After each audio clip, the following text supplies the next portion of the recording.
our guests to give us a snippet of advice.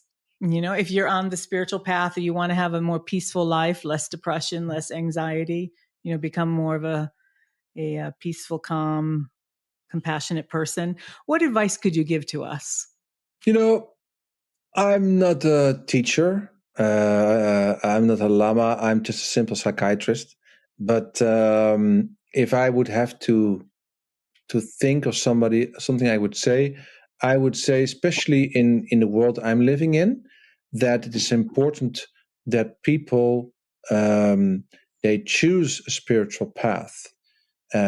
First, go around, experiment, look, taste, touch, feel, go for things, and make sure that the path really resonates with you. If you find it, stick to it. And I see many people in our world going around in circles because they go for a few activities in one tradition, and when it gets difficult, and it will be, because you will hit your defilements, your difficulties, your negativities, then suddenly another tradition seems more appropriate or attractive. And before you know it, as Lama Ganchen used to say, spiritual supermarket, you have the risk of going to a spiritual supermarket.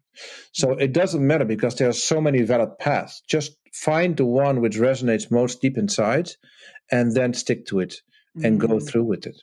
I love that advice. Yeah. That advice actually changed my life.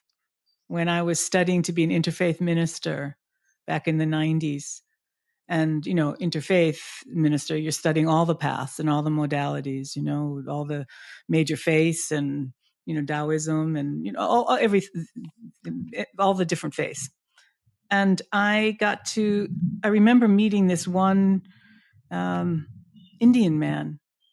And I said, well, yeah, I'm studying all of them. And I'll be, you know, when I finish this, I'll be trained to do different ceremonies in all the different faiths. And nowadays it's important to be interfaith. I said, but my own personal practice, I said, this is a lot of information, and I feel very scattered with the road to take on my own personal practice. And he said exactly what you said. He said, pick one and go deep, go really, really deep, because that's the only way you'll transform your mind. And it's the only way you'll achieve, you know, enlightenment or true inner happiness and peace. And shortly after that, I met Lama Ganchen, and I just knew I was going to go deep there. That was my path. Yes. I love your advice.